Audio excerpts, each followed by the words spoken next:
Alors vous aussi, vous êtes un déçu du socialisme. Ah ben, je sais pas, moi j'ai jamais été socialiste, mais c'est décevant, hein, c'est sûr. Pour des socialistes, ça doit être terrible.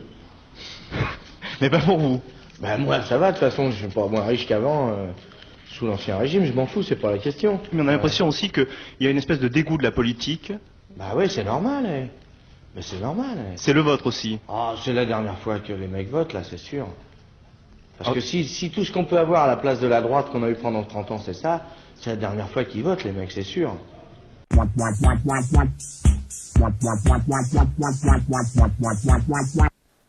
je suis pas content. Il y a tout le monde qui fait la gueule à Manuel Valls. Ouais, Manuel Valls. Plus personne peut le voir. Les Français ne supportent plus. Alors qu'il nous fait plein de ch'ticalos. Ouais, des ch'ticalos. Comme celui qui nous a envoyé le 5 décembre 2016, le décret qu'il a fait passer, et juste avant de partir. Ah oui, il aurait pu couler ses derniers jours au ministère à rien foutre, machin, et non, il a pris sur son temps, comme ça, au dernier moment. Alors, merde, les plantes, on les a arrosées, c'est bon, les paquets, les cartons, c'est fait. Christiane, vous changerez le nom sur la porte, c'est plus moi maintenant, hein, il faut... Oui, mais je pleurez pas, c'est chiant, Christiane. Qu'est-ce que j'ai... Ah, il y a un truc que j'ai pas fini de faire, là, au ministère. Merde, j'ai oublié de niquer la justice. Oh, le con! Putain, le truc de Dieudonné, j'avais bien commencé pourtant. Putain, j'ai pas fini le boulot. Papier crayon, c'est quoi, je le fais. Allez, vas-y, envoie, on bricole. Et il nous a gratté un truc. Et ce décret, il dit quoi? Eh ben, il dit que la Cour de cassation, juridiction supérieure de l'autorité judiciaire en France, est placée sous le contrôle direct du gouvernement par le biais de l'inspection générale de la justice. Et quand les gens sont allés demander à Manuel Valls, non, mais parce que là, on se fout de la gueule du monde, quoi. À un moment, faut arrêter. Il a dit que si, c'était par des soucis de simplification qu'il avait fait ça. Ouais, c'est simplification. Bah, c'est vrai parce que, en fait, avant l'inspection générale de la justice, ça s'appelait l'inspection générale des services judiciaires. C'est dur, ça, c'était compliqué. Services judiciaires. Ils ont simplifié, ils ont enlevé un mot. Et l'indépendance de la justice, au passage. Non, mais d'un autre côté, c'est vrai, je te comprends, Manu, c'était compliqué, la justice. Entre la première instance, la deuxième instance, si le mec se plaint, la Cour de cassation, si jamais il ouvre encore sa gueule, et à la limite, là, c'est jugé que en droit, pas en fait. Hein, donc c'est encore un truc compliqué. Mais après, avec l'indépendance des juges, les magistrats, les machins, l'objectivité, la séparation des institutions, ils se sont pris la tête pour rien, ces cons. Les Romains, les Rousseau, les machins, les Montesquieu. On décide, et puis c'est plus simple. Non mais c'est vrai, Manu, c'est bien de temps en temps de revenir à une conception plus simple de la justice. Je pense que nous, le peuple aussi, on devrait revenir à une conception plus simple de la justice. Bon après attention, je suis pas en train de dire que la justice elle marche jamais en France. Ah bah non, des fois les mecs sont condamnés, comme Christine Lagarde. Ouais, Christine Lagarde, du FMI. Ah bah là elle a été condamnée. Ah bah oui, pour négligence ayant permis un détournement de fonds publics de 403 millions d'euros dans le cadre d'un arbitrage truqué. Donc, c'est un dossier. Oui, c'est un dossier. C'est pas, hop, j'ai chouré des pèses, non, à la caissière du Monoprix. Pas du tout. C'est non. C'est là, c'est un gros dossier. Donc elle a été condamnée. Et ça, c'est bien. Hein? Condamnée à combien? Ah non, à rien. Hein? Elle est dispensée de peine. Oui, ils l'ont dispensée de peine. Parce qu'elle avait un mot des parents, probablement. Ça doit être ça. Ouais, je vois pas d'autre explication. Les juges ont donc été très cléments. Hein. Attention, Christine, hein? Tu vas au coin maintenant. Si tu recommences, ce sera pareil. Mais on s'en fout, c'est pas la question. Hein? Voilà, t'oublies pas, quand tu fais une connerie, tu dis ça compte pas, je suis perché. Voilà, oublie pas. C'est vrai qu'elle est perchée, Christine Lagarde. Which has to do with the global economy and what we should expect for 2014. Now I'm going to test you numerology skills by asking you to think about the magic 7. Okay? Most of you will know that 7 is quite a number in all sorts of themes, religions, and I'm sure that you can compress numbers as well. If we think about 2014, all right, I'm just giving you 2014, you drop the 0, 14, 2 times 7. Okay, that's just by way of example, and we're going to carry on. It will also mark the 7th anniversary of the financial market jitters that quickly turned into the greatest global economic calamity since the Great Depression. The crisis still lingers.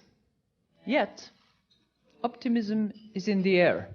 We've left the deep freeze behind us and the horizon looks just a bit brighter. So my hope and my wish for 2014 is that after those 7 miserable years, weak and fragile, we have 7 strong years. Donc on est bien d'accord que la dame là, voilà, c'est celle qui a plus ou moins le porte-monnaie de la planète en fait. Voilà. Donc elle a essayé de régler la crise économique en compressant le chiffre magique, qui est magique, puisque c'est le 7, donc c'est parce que c'est magique que ça... Non Christine, ça marche pour faire arrêter la pluie dans les clavicules de Salomon. Mais pour la crise des subprimes, ça va pas suffire. Hein, qu'est-ce qu'ils ont dit, le gouvernement, du coup? Ils ont renouvelé leur confiance, bien sûr, dans la reine de Saba, là. Ah la vache. Christine Lagarde, condamnée mais pas punie dans l'affaire Tapie. Telle est la décision rendue par la Cour de justice de la République, une juridiction où comparaissent les premiers ministres, ministres et secrétaires d'État pour les crimes et délits commis dans l'exercice de leurs fonctions. La décision a été accueillie de façon mitigée par l'avocat Patrick Maisonneuve. Je suis quand même assez déçu parce que nous plaidions la relaxe, donc je ne vais pas tenir une langue de bois en disant que tout va bien. Ceci étant dit, je relativise cette décision d'une part parce qu'il y a une relaxe partielle et d'autre part parce que, encore une fois, Madame Lagarde est condamnée à rien. Quoi? Attends, c'est une blague. C'est-à-dire que là, l'avocat, il sort du tribunal, le mec, la nana a été condamnée, hein, mais absolument aucune peine. C'est une magouille totale. Et le mec arrive devant les caméras, comme ça, avec sa petite cravate. On est déçus. Ouais, on est déçus. Parce que nous, on voulait que les gens disent que ça n'était pas arrivé. Donc, tout simplement. Oui, ça s'est passé, mais 1 + 1 = 37 à un moment. On vous emmerde. C'est dans les clavicules de Salomon, d'ailleurs. Ça a plus de gueule que votre code pénal. Hein, bon, voilà. On va être jugé sur les clavicules de Salomon, maintenant. C'est tout. Moi, je suis pas contre que vous soyez jugé selon la loi de l'Ancien Testament. On va voir ce qu'est prescrit, attends. Alors, Exode, c'est parti. Lorsque quelqu'un péchera et commettra une infidélité envers l'Éternel en mentant à son prochain au sujet d'un dépôt. Ah, un peu quand même, parce que c'est notre pognon que vous avez en dépôt, donc vous nous avez un peu menti aussi quand même, donc on est dedans. D'un objet confié à sa garde, notre pognon, toujours. D'une chose volée ou soustraite par fraude. Détournement de biens publics, c'est à peu près ça le principe en fait. Donc on continue. En niant avoir trouvé une chose perdue, ah oui, ça oui, ça vous arrive tout le temps ça. Hein, le pognon de la crise, non on l'a pas. Non, on l'a. Ta gueule, il est sous le canapé, mais planque, ta gueule. Travaillez plus, on n'a plus d'argent, il faut vite travailler. Pour les Africains, ils n'ont pas à manger, oh là là, vite, travaillez les pays pauvres. Hein, sinon, amende. Ou en faisant un faux serment sur une chose quelconque de nature à constituer un péché. Bon, on va pas mettre tout le monde dans le même sac, mais on va pas parler de Cahuzac. Enfin, dans l'idée générale, je parle de la bande d'escrocs et de voleurs qui s'en fout plein les fouilles en détournant notre pognon. Lorsqu'il péchera ainsi et se rendra coupable, donc selon Dieu ou le tribunal, là c'est acté, il restituera la chose qu'il a volée ou soustraite par fraude. Oh là là, la chose qui lui avait été confiée en dépôt, notre pognon, la chose perdue et qu'il a trouvée. Mais c'est bien ça. Vas-y, envoie, fais péter les bifetons.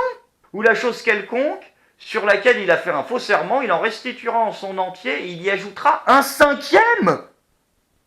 Tiens, bénéfice, tiens, on les veut, on rend, tiens, envoyez tout.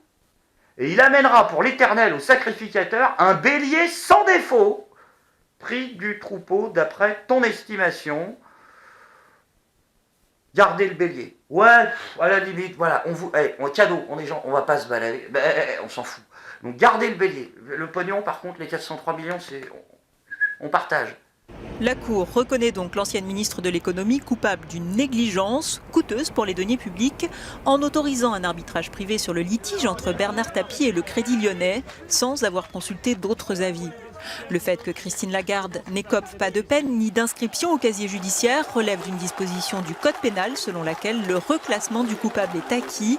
La Cour a ici estimé que la personnalité de l'accusé, sa réputation internationale et son engagement à l'époque où elle était ministre de Nicolas Sarkozy contre la crise financière internationale plaidaient en sa faveur. D'accord. Donc en fait, il y a vraiment aujourd'hui des dispositions de loi qui te disent que si tu as de la personnalité et que tu es connu, tu es dispensé de peine. Ok. Alors, ce qu'on va faire, le fisc, tout ça là, parce que ouais, je suis en train de penser un truc, parce que je suis comédien moi, donc en fait j'ai un peu de personnalité, je pense, à la base.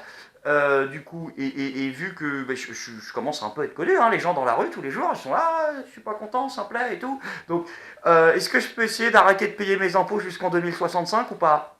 Hein, ah bah pour faire le même montant, c'est ce qu'il me faudra à peu près. Donc, on tente, et puis si jamais je me fais gauler, j'étais perché. Donc du coup, avec toute cette justice qui se barre en couille, les magistrats, ils étaient pas contents. Oh là là, particulièrement depuis le décret de Manuel Valls. Là. Donc qu'est-ce qu'ils ont fait? Ils ont fait une petite lettre qu'ils ont envoyée à Bernard Cazeneuve. Pour se plaindre, franchement, les magistrats. Non mais vous avez pas autre chose à foutre. Bernard, il est occupé en ce moment, merde. Il est occupé à prolonger l'état d'urgence, il a des fonctions importantes maintenant.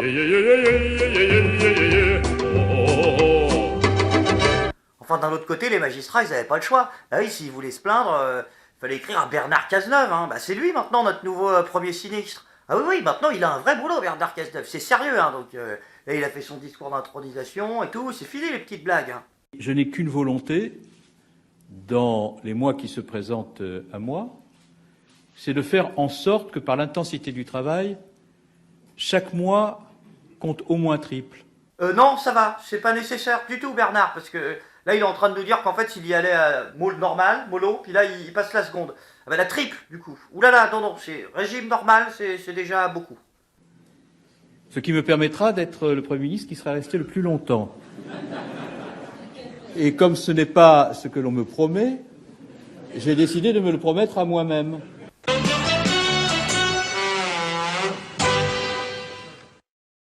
« 14 secondes. T'as attendu 14 secondes, c'est le maximum que t'aies tenu avant de nous balancer une blague à nana. Comme ça, c'est fou ça. Il ne peut pas tenir en place, ce monsieur. T'as pas des trucs plus importants à faire que de faire des blagues maintenant que t'es Premier ministre, là? Des messages envoyés, des conférences, des sextos, des cons. De quoi? Comment ça, Bernard Cazeneuve, il envoie des sextos au ministre? Qu'est-ce que c'est que cette histoire? Il a envoyé un texto à sa femme, de cul, et il s'est planté de destinataire, il a envoyé ça à une ministre. C'est laquelle? Ils ont pas dit? Ah, il s'est gouré de Najat, en fait. Il s'est gouré de Marisol, peut-être. Enfin, non, il s'appelait comment, sa femme? Véronique? Il n'y a pas de Véronique au gouvernement. Donc, merde. Pardon. Cramé, Bernard, là. Maintenant, on est reparti. Hein.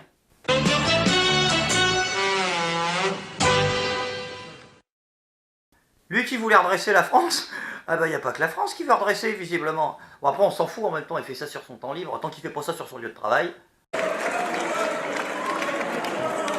Dès que Monsieur le Premier ministre aura terminé de lire ses textos, on pourra continuer. S'il vous plaît. Merci. S'il vous plaît. Là. Non, tu remets... Putain, et stop, on arrête. C'est bon, 3 fois dans un épisode, je pense qu'on est pas mal. C'est bien, bon retour parmi nous, c'est bien Bernard Cazeneuve qui est Premier ministre. Aucun doute là-dessus. C'est pas possible d'avoir un peu plus de sérieux, je veux dire, à un moment, c'est... D'être carré, je sais pas moi, dans les meetings, d'être carré dans les interviews, d'être... Comme Manuel Valls, lui il est carré. Ah, les meetings, ah oui, ils sont motivants et tout. Oh, Valls, oui, il a mis la musique de Final Countdown.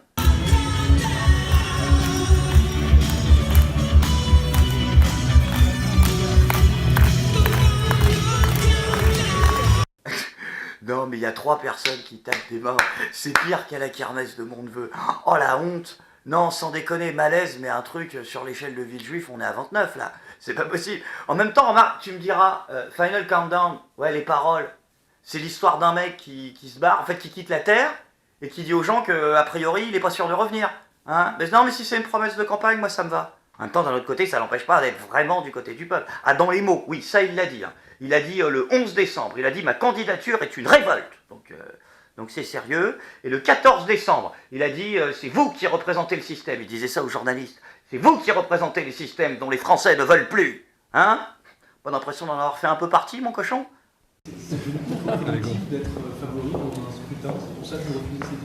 Et ça, c'est vos questions. C'est vous qui êtes enfermés dans le système. C'est vous qui représentez le système, ce dont les Français ne veulent plus. Donc c'est grâce à vous qu'on peut convaincre. Mais c'est toujours le même questionnement, le même. Plus vous êtes dans cela, plus les Français ne supportent plus le système. Donc il est vraiment du côté du peuple, hein. On arrête de dire des conneries. Hein, il pense à tout le monde, même aux handicapés. Ouais, il allait voir les handicapés, donc... Ouais, par contre, Manu, quand tu rends visite aux handicapés pour lutter contre le handicap, je suppose, est-ce que tu pourras juste ne pas te garer sur les places handicapées qui sont en face, en fait? Bah voilà, parce que ça fait mauvais genre.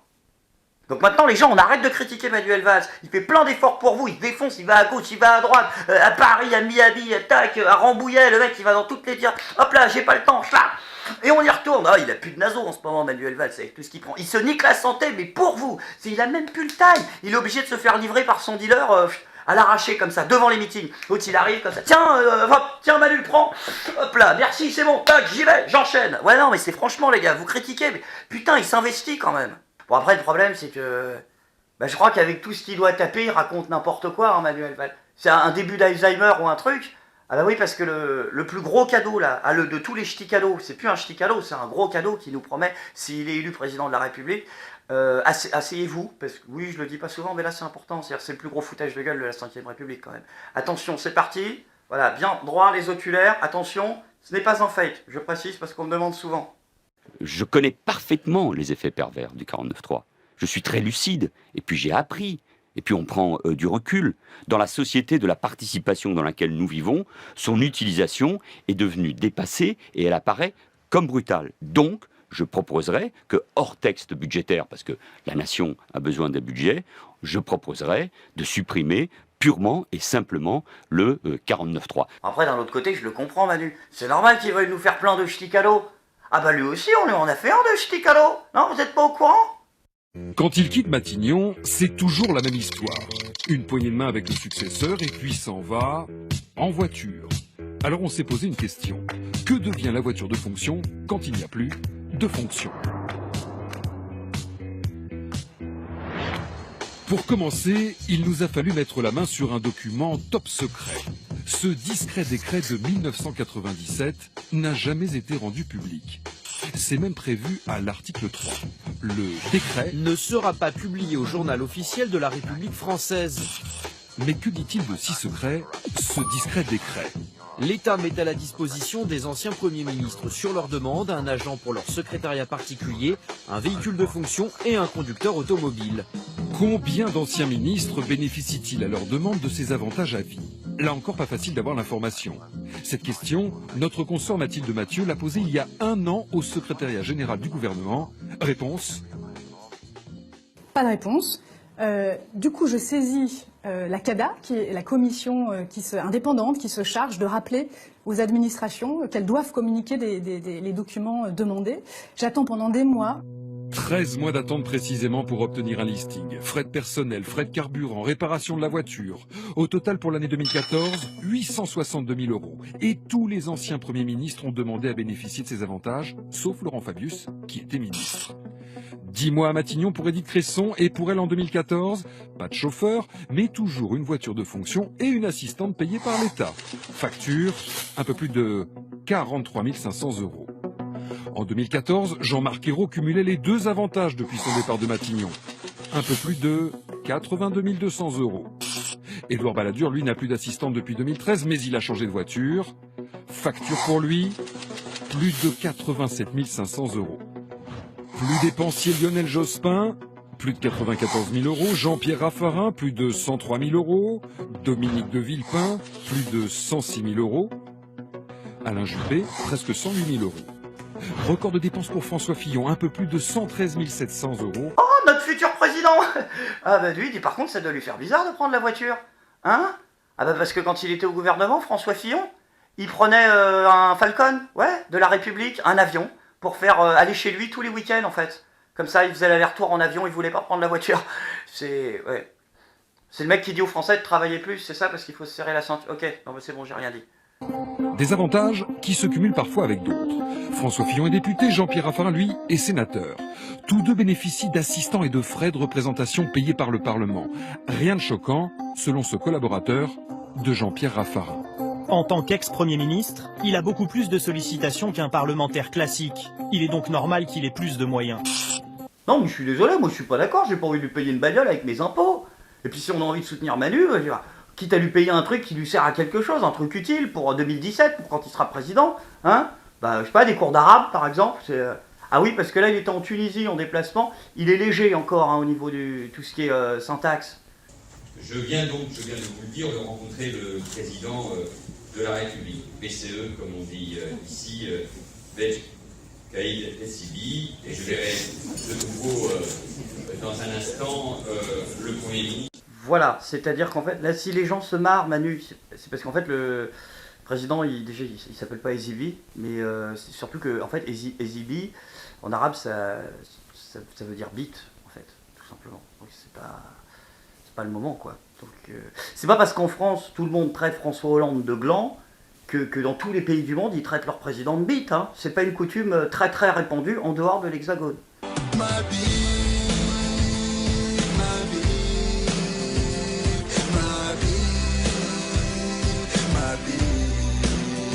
Non, mais sans déconner, à un moment, je veux dire, qui s'occupe de la campagne de Valls? Il n'y a pas des mecs pour l'aider à pas dire de conneries, déjà quand il était en poste, et puis maintenant qu'il est en campagne, je veux dire, c'est qui les mecs? Manuel Valls a cette spécificité, c'était le cas également de Nicolas Sarkozy ou d'autres, c'est d'avoir la même garde rapprochée depuis des années. Qui sont ces Valls Boys, comme on les appelle chez les socialistes? Les Valls Boys, oh la gueule du... Déjà, ça envoie, hein. Tu vois les... Alliage les to be free à vous faire enculer. Là, c'est les Valls Boys qui déboulent, donc c'est quand même plus sérieux. Ils sont jeunes, ils ont moins de 40 ans. Alors on va voir sur cette photo d'abord, à gauche, il y a Sébastien Gros avec les lunettes. Oui, alors Sébastien Gros avec les lunettes, c'est vrai que là, pour l'instant, on n'est pas vraiment dans les G-Squad. Mais on va s'améliorer, je suis sûr. Ces moins de 40 ans sont dévoués corps et âme à Manuel Valls, nuit et jour. Eh ben, faut se faire chier le week-end, hein. Mais cette petite team de Manuel Valls, elle est aidée par des députés. Quelques députés et sénateurs au départ. Au départ, ils sont une vingtaine, trentaine, pas plus. Oula, le commando parlementaire. Donc là, c'est Rambo 5. Hein.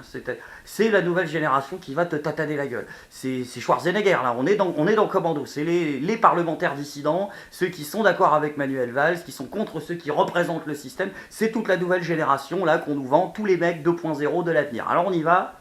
Et c'est un homme clé qui gère depuis des années les soutiens parlementaires de Manuel Valls. Vous allez voir la photo. Ah, lui, je sens que ça va être le petit Rocket, tu sais, génération 2.0, le mec qui a tout compris. Tac, tac, toutes les nouvelles technologies qui va tout défoncer. C'est parti, vas-y, on y va. C'est Yves Colmou. Colmou. Il s'appelle Colmou. Le progrès, c'est Colmou. C'est-à-dire que les deux mecs qui gèrent principalement la campagne de Valls, c'est Gros et Colmou, quoi. On dirait un cartoon. Yves Colmou et Manuel Valls, eh bien, ils se sont connus dans le cabinet de Michel Rocard. Ah la vache! À la gueule du progrès. C'est-à-dire que les gens de demain, ils se sont connus au cabinet de Michel Rocard. Ok, admettons. Encore vu la photo, j'espère qu'elle va arriver. Voilà cet homme. Ouais. Donc lui, c'est l'avenir, lui? D'accord. Donc lui, c'est le progrès, quoi. Tu sens que lui, c'est les lendemains qui chantent moyen, hein, parce que quand tu vois sa gueule, là aussi, tu vas te faire chier le week-end. Donc lui, c'est vraiment l'homme clé de demain, quoi. C'est lui qui... Comment ça donne envie? Encore vu la photo, j'espère qu'elle va arriver. Voilà cet homme, discret, à l'Assemblée. Ouais, alors, discret à l'Assemblée, je fais la traduction de la novlangue journalistique, ça veut dire qui ne vient jamais bosser. Voilà, c'est histoire que tout le monde soit d'accord sur les termes de l'énoncé. Discret, à l'Assemblée, toujours dans les couloirs. Dans les couloirs, voilà, c'est à la machine à café. Il vient là, expresso, ouais, non mais c'est bon, j'ai ma touillette, je peux travailler un peu quand même.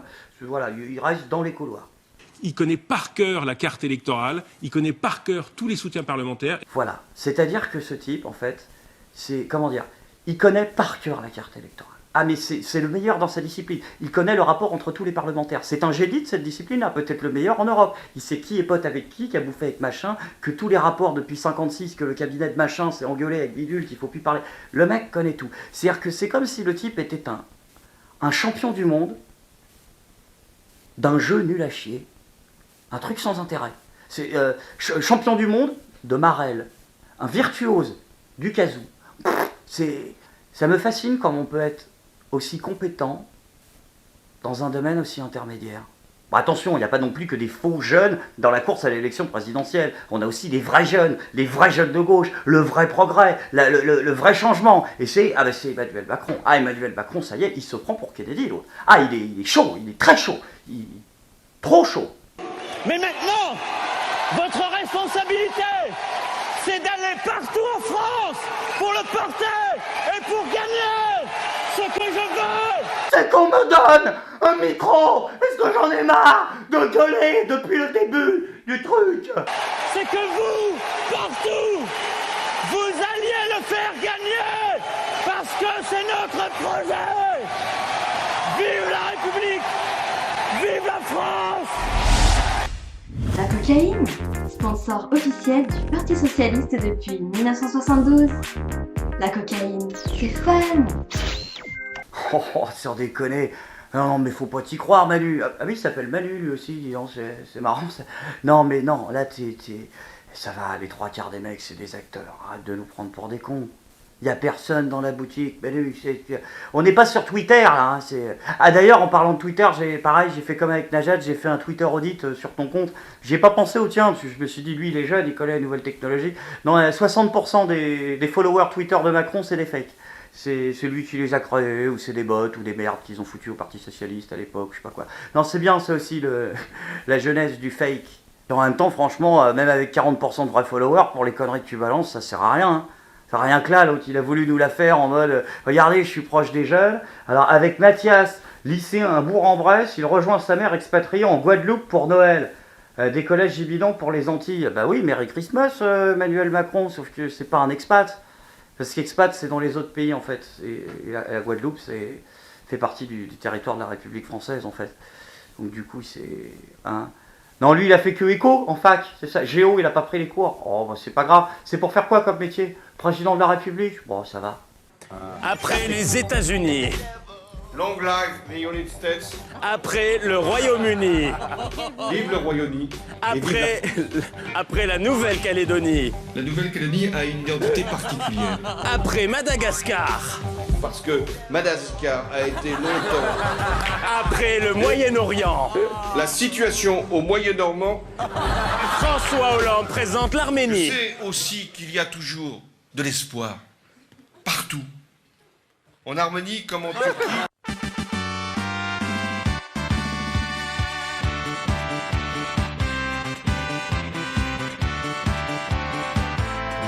Et puis je suis désolé, hein, Emmanuel Macron, hein, mais même avec toute la bonne volonté du monde, tu ne pourras jamais concurrencer Manu. Hein. Dans le genre, moi, je suis l'avenir, je vous atomise le cul au nom du progrès. C'est non, il a trop de coups d'avance là. Ah bah chez Jean-Jacques Bourdin, il a passé un niveau, au-dessus. Les réformes pour la compétitivité de nos entreprises, ce que nous avons fait pour l'école, la culture, l'agriculture, pour les services publics. 3,3, on est bien d'accord, avec une dette qui a progressé, une dette publique de 343 milliards d'euros, 343 milliards d'euros. Mais j'assume aussi la réduction de la dépense. Avec une croissance qui est à 1,3 alors qu'ailleurs en Europe elle est beaucoup plus élevée. Non, avec un chômage qui est à 555 000 chômeurs de plus en 5 ans. Et alors ça empêche d'être candidat? Voilà, tout simplement. En quoi ça empêche? Oui, 500 000 chômeurs, mais l'état d'urgence, si tu veux. Je pourrais avoir violé des gosses dans un seau de merde, je me présenterai, tu comprends ou pas? Les gens sont assez cons pour voter, Jean-Jacques Bourdin. Ouais, je traduis toujours la novlangue. En quoi ça m'empêche de faire ce que je veux? Je vous encule, je suis un mafieux. Donc voilà, point. Il y a du Wolfeni au moins chez Valls en ce moment. C'est lui le Wolfeni, c'était pas Juppé. Il arrive et il te dit, voilà, regarde, j'ai un joli costume, un col roulé, je t'encule. Hein? La vache. Les cons, ça ose tout, c'est même à ça qu'on les reconnaît. Y a pas à dire, Manu. T'es un enculé catégorie Hollywood. Un diplômé en fils de puterie. Un virtuose de l'esbrouf. Le genre de mec qui aurait vendu des fours aux Allemands pendant la guerre avant de se faire recruter en 46 comme directeur d'un cabinet gaulliste. La méthode, par contre, simple et efficace. Ça, je respecte. On courtise, on séduit, on élève, et en cas d'état d'urgence, on tabasse. Et sauf que la justice, c'est comme la Sainte Vierge, Manu. Si les gens la voient pas de temps en temps, le doute s'installe. Et 35 milliards d'impôts en plus depuis 2012, j'appelle pas ça du budget. J'appelle ça de l'attaque à main armée. Et puisqu'on en est à parler d'armes, je voudrais pas paraître pessimiste ni menaçant, mais je sais pas si t'es au courant, mieux vaut partir la tête froide que les pieds devant. Et l'heure est à la révolution. Alors je suis pas contre les excuses, hein, je suis même prêt à les recevoir, mais quelque chose m'a dit que t'es pas parti pour un tour de grand vide de l'autocritique. C'est que monsieur se verrait presque des airs de Jaurès derrière ses statistiques truquées. Tu peux changer tous les chiffres que tu veux, Manu, il y en a un qui baissera jamais. Dans toutes les vicissitudes de l'histoire de France, la proportion d'emmerdeurs est la seule qui n'ait jamais baissé. Je suis pas content.